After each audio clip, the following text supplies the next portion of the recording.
আজকে আমরা চলে এসেছি নদিয়া জেলায় হালিশহর নামক শহরের কাছে এক সুন্দর নতুন এক অচেনা অজানা জায়গার খোঁজ নিয়ে, যেখানে রুম থেকে হাত বাড়ালেই গঙ্গা, যেন মনে হয় ঘন্টার পর ঘন্টা শুধুমাত্র তাকেই দেখি। যেখানে মাঝি ভাই গান গেয়ে দাঁড় বাইতে বাইতে মাছ ধরতে ব্যস্ত, যেখানে রং বেরঙের বাহারি ফুলেরা ব্যস্ত নিজেদের অপরূপ শোভা মেলে ধরতে, যেখানে এলে আপনারা পাবেন একাধিক ফলের গাছের সম্ভার, যেমন রয়েছে আম, বাতাবি লেবু, কাঁঠাল, কি নেই তাতে।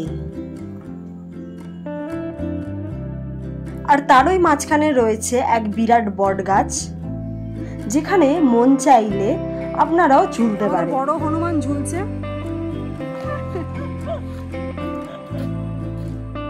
তাহলে চলুন দেখে নেওয়া যাক প্রকৃতির এই অনাবিল সৌন্দর্যের মাঝে রাত্রিবাসের একটি ঠিকানা।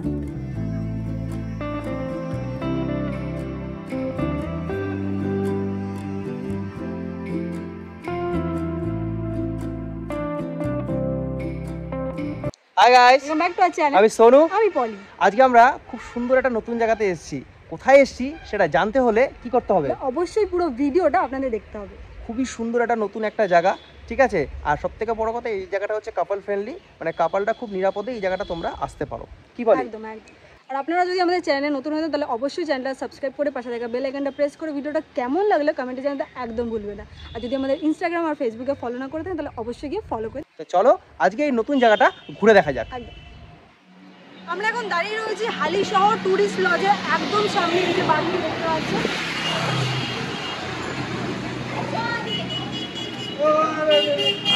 আমার সামনের দিকেই রয়েছে কাঁচরাপাড়ার, পেছন দিকে রয়েছে হালিশহর স্টেশন।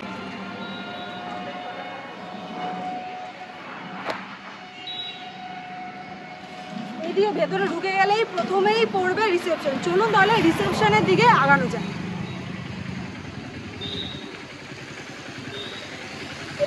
এটাই হচ্ছে রিসেপশন। এখানে সম্পূর্ণ আপনারা যখন চেক ইন করবেন বা চেক আউট করবেন, এইখানে আপনারা এই রকমের ডকুমেন্টেশন আছে, করা যায়, সেগুলো করে নিতে পারেন।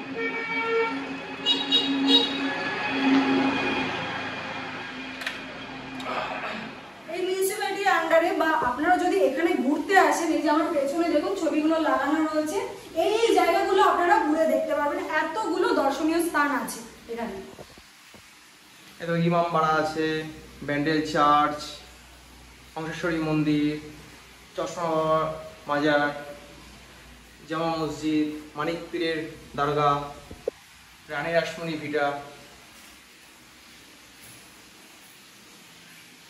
এই ট্যুরিস্ট যে লজটা আছে, এই লজের খুবই কাছাকাছি এই দর্শনীয় স্থানগুলো। চলুন এবার ভেতরে গিয়ে দেখে নিই এখানে থাকার ব্যবস্থা কিরকম রয়েছে। আমরা এখন দাঁড়িয়ে রয়েছি হালিশহর ট্যুরিস্ট লজের ভেতরে। এই লজেরই মধ্যে দুটো কটেজ রয়েছে, সেই একটা কটেজ আপনাদেরকে দেখাবো। ভেতরে কি কি আছে, কটেজের কি কি ব্যবস্থা আছে, সেই সব কিছু আপনাদেরকে দেখাবো। তো চলুন এই কটেজটা দেখে নেওয়া যাক।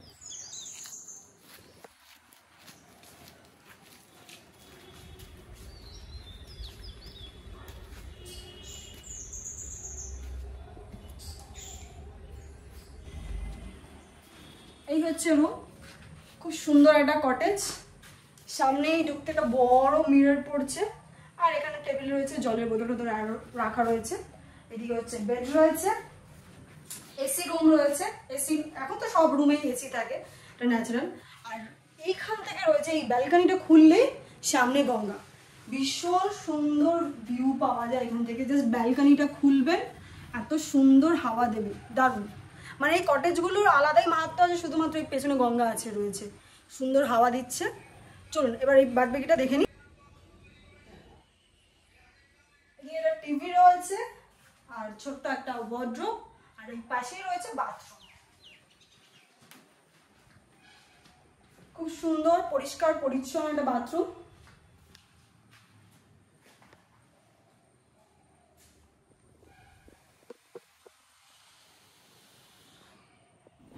তারপর আমি গুটি গুটি পায়ে রুম লাগোয়া ব্যালকনিতে এসে বসলাম। ব্যালকনি থেকে যে দৃশ্য দেখতে পেলাম তা হয়তো সারা জীবনের স্মৃতিচারণার অন্যতম একটি বিষয় হয়ে থেকে যাবে। আমরা এখন বসে আছি হালিশহর ট্যুরিস্ট লজের যে কটেজ আছে তার ব্যালকনির মধ্যে। ব্যালকনির আমার পেছন দিকে দেখা যায় গঙ্গা, আর এই সাইডে তো গাছগাছালি ভর্তি রয়েছে, বট গাছ, চারিদিকে নানান ধরনের পাখির আওয়াজ শোনা যাচ্ছে।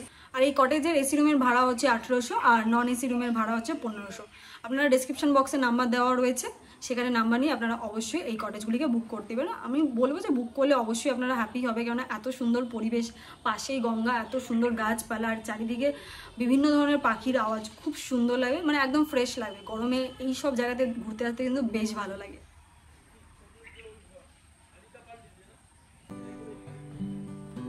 বেশ কিছুটা সময় ব্যালকনিতে প্রকৃতির মাঝে কাটিয়ে রুম লাগোয়া গার্ডেনের দিকে চলে এলাম।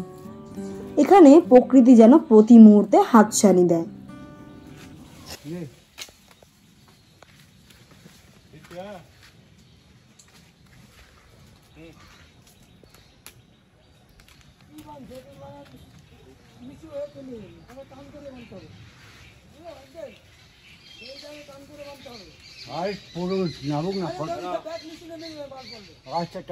কি আম দেখি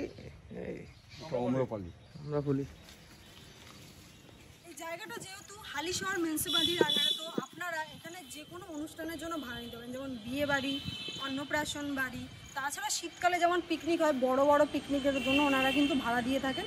এই যে পেছনে জায়গাটা দেখছেন, এই জায়গা প্লাস এইখানে তো সব ফুল টুল লাগানো, এই পাশে যে জায়গাটা আছে সেখানে পিকনিকের জন্য পুরো ব্যবস্থা করা রয়েছে, রান্নার ব্যবস্থা করা রয়েছে। তাছাড়া আমার পেছনে ওখানে পুরো বাথরুম টাথরুম সব অ্যারেঞ্জমেন্ট করা রয়েছে।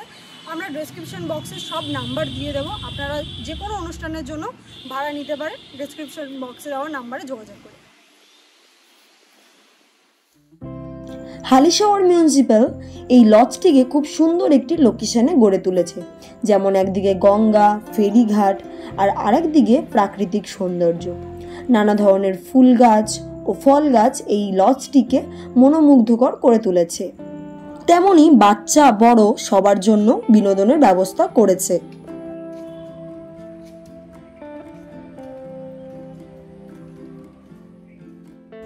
এখানে চাইলে আপনারা কিন্তু গঙ্গার পাশে এই বেঞ্চগুলিতে বসে একান্তে কিংবা মনের মানুষের সঙ্গে প্রকৃতিকে অনুভব করতে পারেন।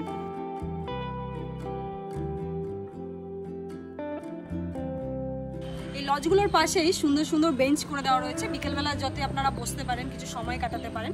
আর সামনে যেহেতু গঙ্গা রয়েছে, তো এখানে হাওয়াটা কিন্তু খুব দারুণ আসে। সামনে গঙ্গা, বসে বসে সময় কাটাতে বেশ ভালো লাগে।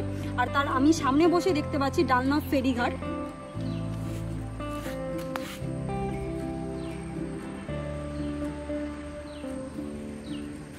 এই ডালনা ফেরিঘাট থেকে মানুষজন গঙ্গার এপারে ওপারে যাতায়াত করেন। এখান থেকে ব্যান্ডেলে যাওয়া যায়, মানে সামনে থেকেই দেখা যাচ্ছে যে মানুষ যাচ্ছে, নৌকো আসছে, নৌকো যাচ্ছে, মানে এই যে দৃশ্যগুলো না বেশ ভালো লাগে, খুব সুন্দর লাগে। আর চারিদিকে এত গাছপালা, এখানে 2 মিনিট যদি বসে আপনারা সময় কাটান, মন একদম ফুরফুরে হয়ে যাবে। শহরের কোলাহলপূর্ণ এবং ব্যস্ততম জীবনকে কিছুদিনের জন্য স্থগিত রেখে আপনারা এখানে প্রকৃতির মাঝে কাটিয়ে যান। আমাদের দৃঢ় বিশ্বাস আপনারা নিরাশ হবেন না।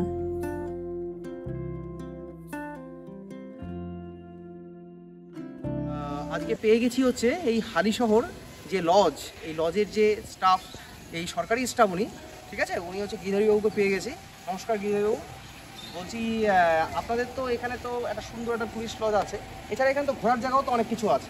কি কি ঘোরার জায়গা আছে? রামপ্রসাদের কালী মন্দির, সেখানকার প্রসাদ তো খুব বিখ্যাত। মানে সেখানে আসলেও কি এখানে আমরা, মানে এখানে যদি কেউ গেস্ট আসে, সে রামপ্রসাদ ভিতরে থেকেও সে ঘুরে আসতে পারে? হ্যাঁ, ঘুরে আসতে পারে।